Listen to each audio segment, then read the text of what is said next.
Bismillahirrahmanirrahim. Assalamualaikum warahmatullahi wabarakatuh.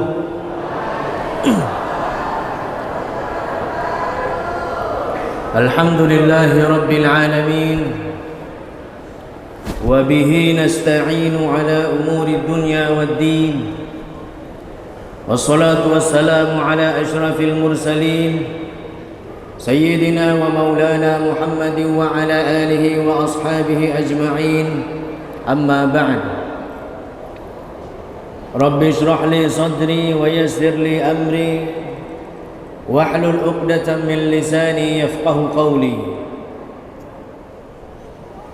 Bapak Bupati Toli-Toli yang kami hormati, bersama Ibu Ketua Tim Penggerak PKK Kabupaten Toli-Toli, yang kami hormati para unsur pimpinan Forkopimda Kabupaten Toli-Toli, yang kami hormati Bapak Sekda Kabupaten Toli-Toli, para asisten, para pimpinan instansi vertikal BUMN, BUMD, pimpinan OPD, yang saya hormati pimpinan saya, Kepala Kantor Kementerian Agama Kabupaten Toli-Toli, yang saya hormati anggota DPRD yang sempat hadir, para kiai, para habaib, serta seluruh hadirin hadirat sekalian yang tidak dapat saya sebut satu persatu namanya.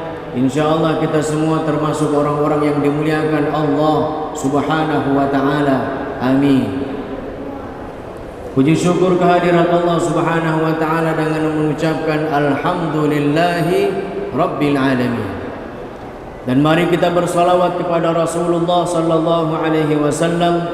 Allahumma salli ala sayyidina Muhammad wa ala ali sayyidina Muhammad. Bapak Ibu sekalian rahimakumullah, mengawali ceramah ini saya ingin mengutip sebuah hadis Nabi. Nabi pernah bersabda, "Uhthu fi wujuhil maddahina at-turab." Taburkan pasir ke wajah orang-orang yang suka memuji. Hari ini saya ingin memuji. Hadis Nabi ini kalau kita baca secara tekstual, kita pasti akan melemparkan pasir ke wajah orang yang memuji kita. Tapi ketika kita membaca penjelasan para ulama, berbeda ternyata.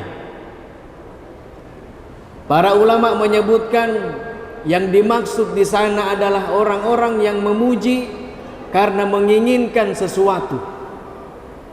Memuji seseorang karena dia menginginkan jabatan. Memuji seseorang karena mau dipinjamkan uang. Biasanya orang kalau mau pinjam uang bapuji dulu. Memuji seseorang karena ingin menikahi anaknya, dan seterusnya dan seterusnya. Tapi ulama menyebutkan boleh kita memuji seseorang bahkan di hadapan orang agar bisa menjadi contoh orang lain. Hari ini saya ingin memuji Bapak Bupati Toli-Toli. Jadi jangan lemparkan pasir ke wajah saya. Kenapa saya ingin puji? Baru tahun ini gerakan zikir bersama, pelepasan tahun menyambut tahun baru dilaksanakan secara menyeluruh di Kabupaten Toli-Toli. Tadi saya di Kalangkangan diperlihatkan WA grup kepala desa. 103 desa semuanya mengupload akan melaksanakan kegiatan zikir. Tidak lain dari mana instruksi itu? Dari pimpinan tertinggi di daerah kita tentunya.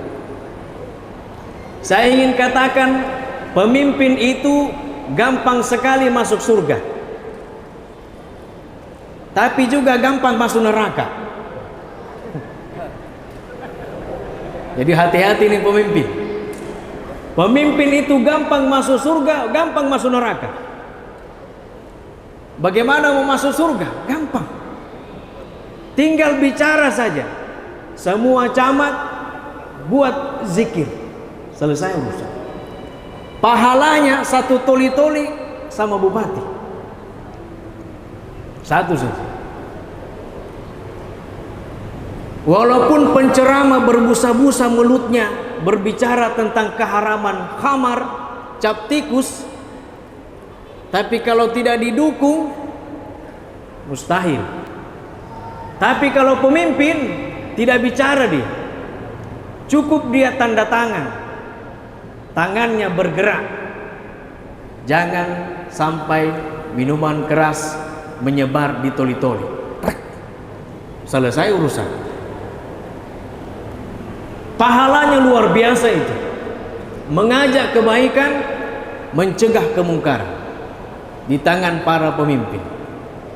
Apalagi kita punya pemimpin ini besar sekali perhatiannya dengan agama. Dalam sambutan Kepala Kemenak tadi disampaikan, kita punya 18 pondok pesantren. Kalau alumni-alumni pondok itu diprogramkan wajib mengajar 1 tahun, masuk di setiap desa, mengajar di madrasah diniyah awaliyah, bagaimana kira-kira cerminan generasi kita 10-20 tahun ke depan? Luar biasa, Pak. Ada ADD. Saya tahu ADD itu ada juga dialokasikan untuk agama. Di desa saya, Madrasah Al-Khairat, Madrasah Ibtidaiyah. Bahasa orang dulu sekolah sore. Saya dulu pentolan sekolah sore juga. Pagi sekolah SD, jam 2 sudah masuk sekolah Ibtidaiyah. Di Kalangkangan itu gaji guru-guru Madrasah Ibtidaiyah yang sekolah sore ini diberikan oleh kepala desa melalui ADD. Jadi Kementerian Agama berkontribusi dengan tenaga pengajarnya, pemerintah daerah dengan kesejahteraannya. Kalau semangat gotong royong dibangun, insya Allah toli-toli akan semakin aman ke depan dan punya banyak stok generasi-generasi yang berkarakter insya Allah. Jamaah sekalian yang insya Allah dirahmati oleh Allah Subhanahu wa Ta'ala, toli-toli itu kota yang damai. Bukan hanya 1-2 kali kami dengar, dan bukan hanya di toli-toli, bahkan di kabupaten lain kami mendengarkan itu. Toli-toli termasuk kota yang aman. Karena kita di sini walaupun plural, banyak agama, banyak etnis, tapi kita saling menghormati satu sama lain. Hidup rukun, menghargai, baik antar umat beragama maupun intern umat beragama. Saya kira itu perlu dijaga jamaah sekalian rahimakumullah. Makanya Kementerian Agama saat ini lagi galak-galaknya, lagi gencar-gencarnya menggerakkan penguatan moderasi beragama. Kalau ada yang baru dengar, dia kira ini agama baru. Oh, padahal tidak.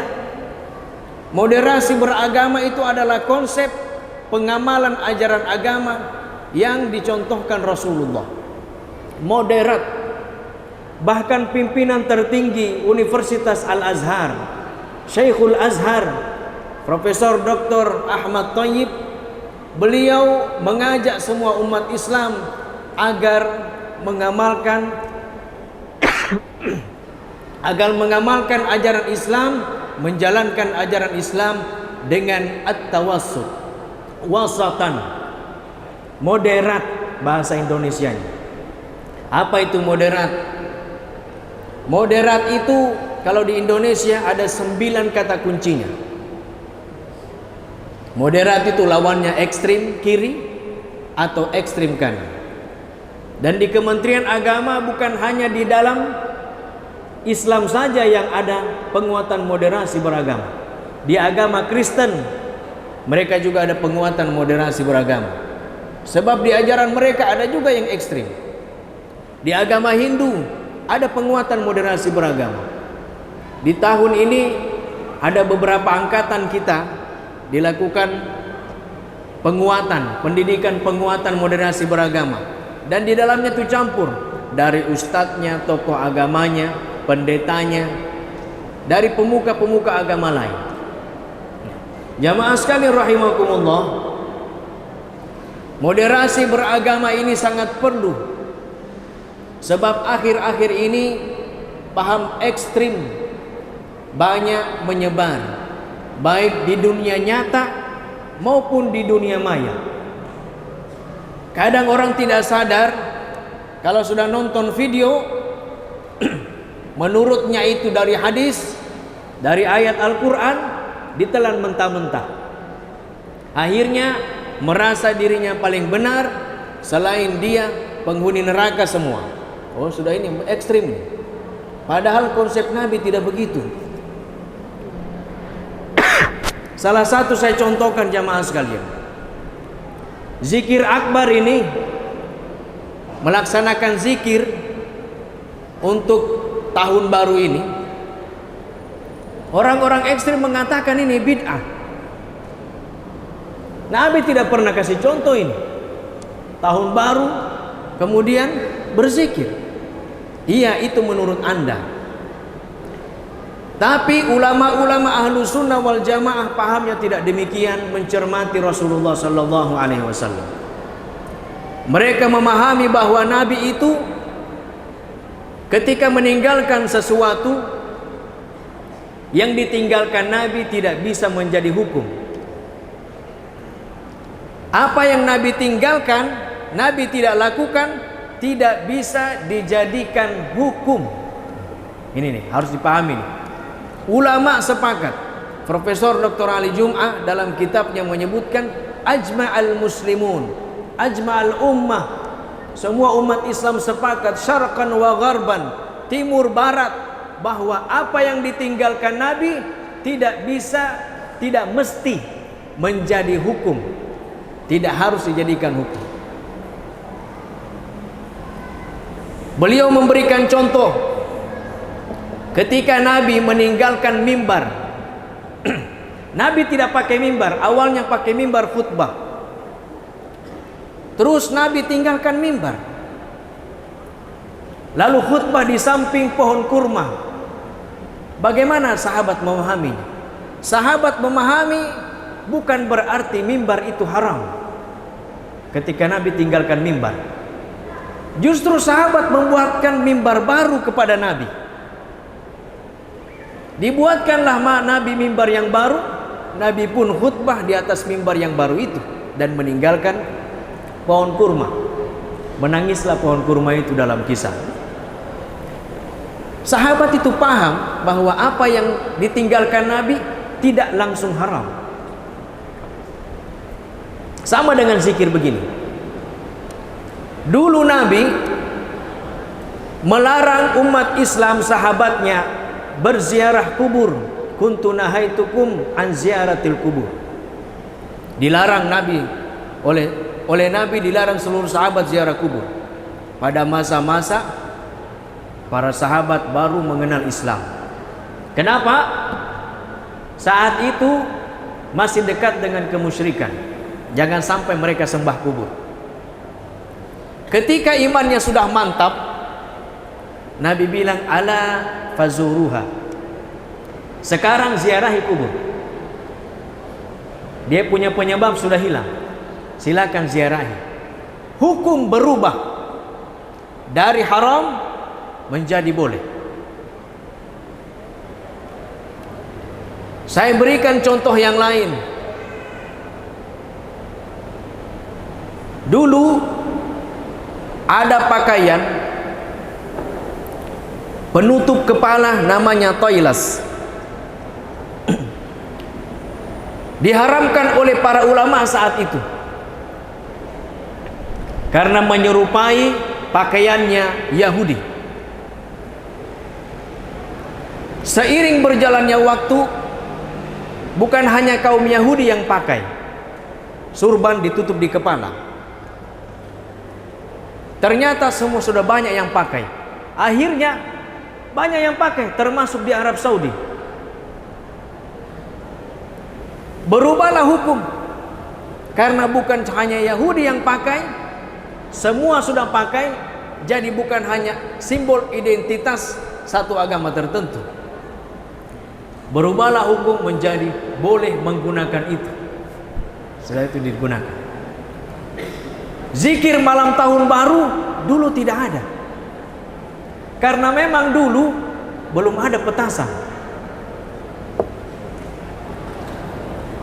Malam tahun baru dulu kita punya remaja di dalam rumah. Saya belum lahir.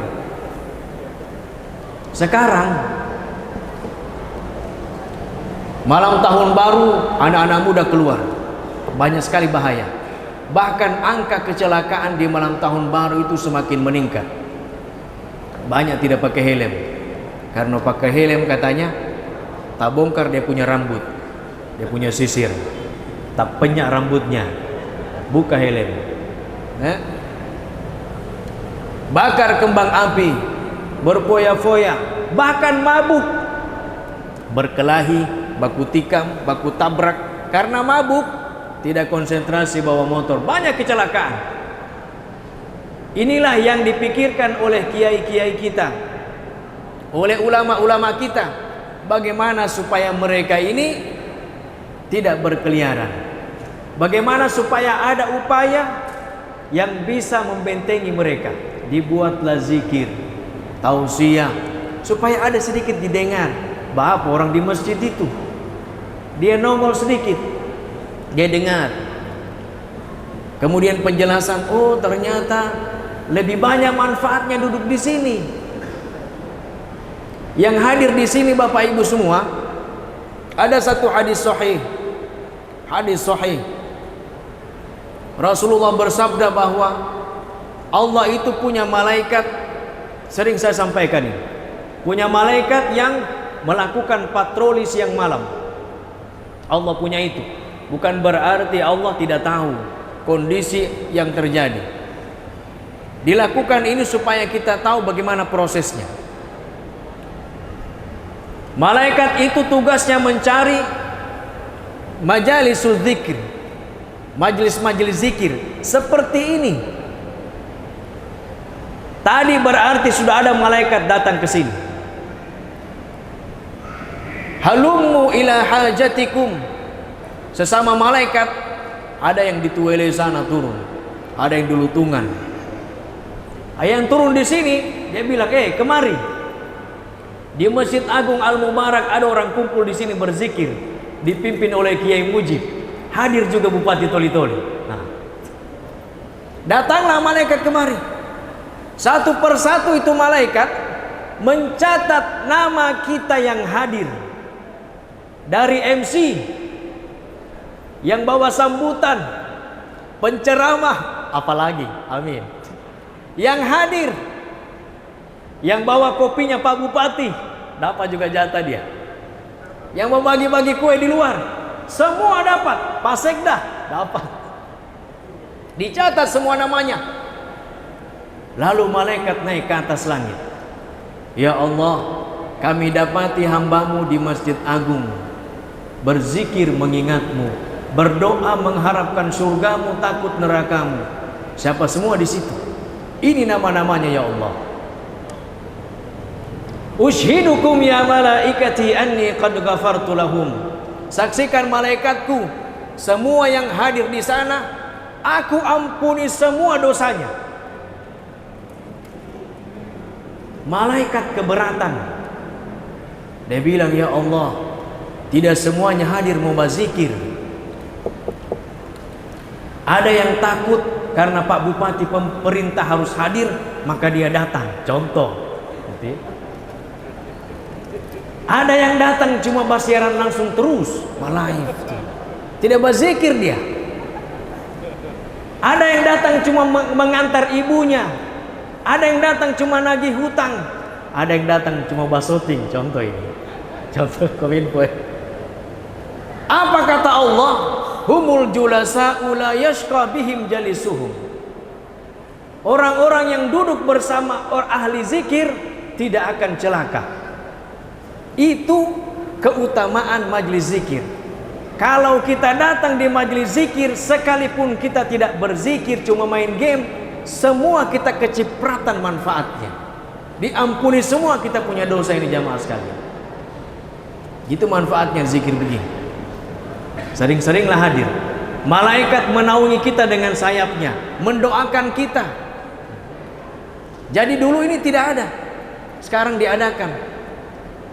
Pak Bupati yang tadi memberikan mungkin perintah kepada seluruh camat supaya seluruh kades. Dalam Islam itu man sanna fil islami sunnatan hasanah.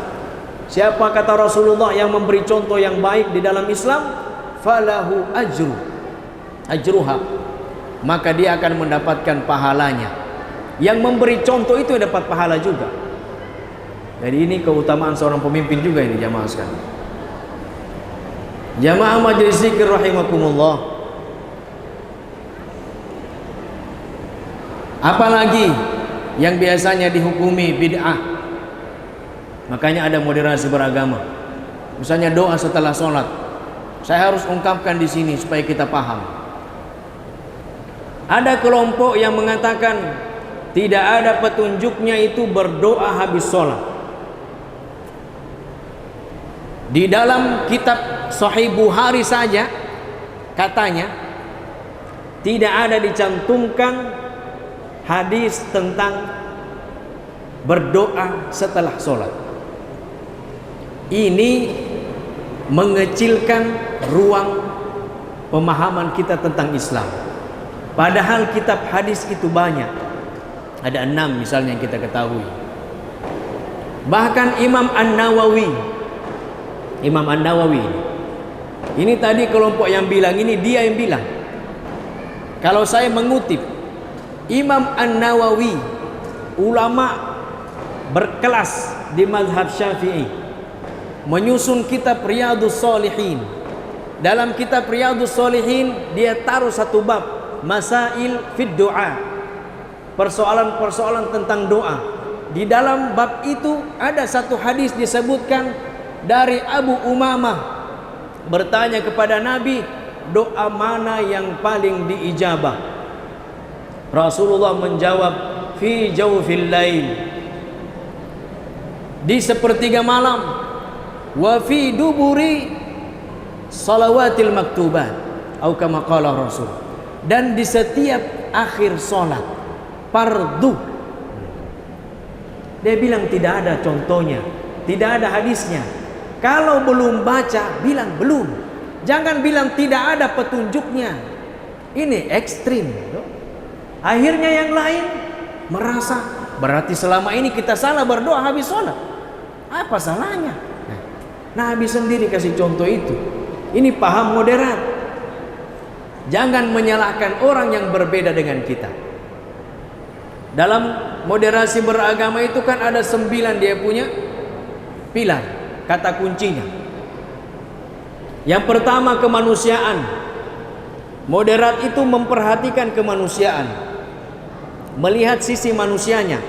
Saya singkat-singkat saja. Yang kedua, melihat kemaslahatan umum, kemaslahatan manfaat orang banyak. Gus Baha di Jawa pernah berkata begini, kalau ada pemilihan kepala desa, ada satu calon saja, calon tunggal kepala desa. Calon tunggal ini tidak bagus akhlaknya, tidak pernah dia sholat, main judi pekerjaannya, mabuk, dia punya kebiasaan. Dia mau mencalonkan, bahkan dia pakai serangan pajar, bagi-bagi bagi-bagi uang ini. Kalau begini model, peluang besar dia naik. Gus Baha menyampaikan wajib hukumnya orang yang paham agama mencalonkan kepala desa saat itu. Wajib hukumnya. ada orang yang paham agama di desa itu mencalonkan diri sebagai kepala desa untuk menyelamatkan satu kampung. Kalau itu naik, tidak ada bunyi toa di masjid misalnya. Tidak ada misalkan kerukunan antar umat beragama di desa itu. Umat lain harus singkir misalnya begitu. Kalau dia naik, perjudian merajalela. 17 Agustus lomba domino taruhan. Oh, judi. Lomba bola dangdut. Ibu-ibu yang menonton, ibu-ibu yang main, bapak-bapak yang menonton. Apa yang bapaknya tonton itu? Bukan bola yang dia lihat. Istri-istrinya orang yang dia lihat. Ini bahaya ini. Bola dangdut ini. Wajib kata hukumnya, bahkan beliau sampaikan bila perlu dia juga menyogok. Dan di situ posisinya bukan menyogok sebenarnya, membeli kebenaran. Untuk apa itu? Kemaslahatan umum. Ini namanya moderat. Kalau ekstrim, tidak boleh menyogok. Bagaimanapun kondisinya, tidak boleh makasih uang. Bagaimanapun kondisinya, sekalipun satu kampung itu hancur gara-gara itu. Ekstrim. Berpikir moderat begini. Adil. Moderat itu adil kepada siapapun, bukan hanya kepada umat Islam, bahkan kepada umat lain. Pernah dengar kisahnya Umar bin Khattab waktu Amr bin As menjadi gubernur di Mesir. Ada satu petak tanah di situ bersebelahan dengan tanahnya kaum muslimin. Cuma tanahnya kecil, mau dibangun masjid besar. Kalau besar berarti tanahnya yang Yahudi ini harus kena juga. Akhirnya Amr bin As katakan, kasih tahu itu Yahudi, bongkar rumahnya, torang beli tanahnya, kasih ganti rugi. Kita mau bangun masjid di sini. Nenek Yahudi bilang, saya tidak mau pindah. Tanah ini sudah dari dulu di sini, dari kakek buyut saya di sini. Saya tidak mau pindah, tapi dibongkar. Keberatan dia. Dia datang ke Madinah. Dia sampaikan ke Madinah di hadapan Amirul Mukminin Umar bin Khattab. Ketika dia ketemu Umar bin Khattab lagi duduk di bawah pohon kurma. Bos, saya mau ketemu Amirul Mukminin. Di mana dia? Orang yang duduk di situ menjawab, coba kamu ke sana. Nanti kamu dapati dia di sana. Jalanlah nenek itu ke sana. Ternyata sampai di sana, yang dia dapati laki-laki yang di bawah pohon kurma tadi. Dia kaget, ternyata ini Amirul Mukminin yang saya tanya tadi. Begitu sederhananya. Apa persoalanmu? Wahai Amirul Mukminin, dia ceritalah bahwa gubernur Mesir diambil saya punya tanah, saya tidak mau, walaupun dia ganti rugi, saya tidak mau pindah. Oke, kalau begitu ambilkan saya di tempat sampah situ ada tulang unta, ambilkan saya di situ. Dia bilang jauh-jauhnya saya dari Mesir cuma disuruh ambil tulang. Untuk apa ini? Bawakanlah tulang Umar bin Khattab. Umar bin Khattab dia tarik, dia punya pedang, dia garis itu tulang, garis lurus. Ini bawa sama gubernur Mesir, bawa ke sana. Dia bawalah. Jauh-jauhnya saya dari Mesir cuma dikasih tulang, bawa pulang tulang. Apa kira-kira ini? Ketika tulang itu sampai kepada gubernur Mesir, gemetar tangannya. Dia bilang, kenapa gemetar? Dia bilang, kode Krasim. Bahaya ini. Umar bin Khattab suruh saya bersikap lurus, adil kepada siapapun, tidak memandang itu siapa. Kamu harus adil. Kembalikan tanahnya, bangun kembali rumahnya. Jangan bikin masjid di situ. Begitu konsep Islam moderat. Masih banyak jamaah sekalian. Ini sudah jam 10.45, hampir jam 11. Semoga ini bermanfaat, saya kira. Mudah-mudahan kegiatan seperti ini tetap senantiasa bisa kita lestarikan. Dan tentunya mudah-mudahan ke depan kita harapkan di Toli-Toli ini semakin banyak madrasah, sebagaimana harapan kepala kantor, madrasah diniyah bisa berdiri di desa-desa, di 103 desa di Kabupaten Toli-Toli insyaallah. Demikian jamaah sekalian, semoga bermanfaat, semoga kita semua mendapatkan berkah, terutama ridha Allah Subhanahu wa taala. Atas segala kekurangan saya mohon maaf. Hadanallahu wa iyyakum ajmain. Wallahul musta'an. Wassalamualaikum warahmatullahi wabarakatuh.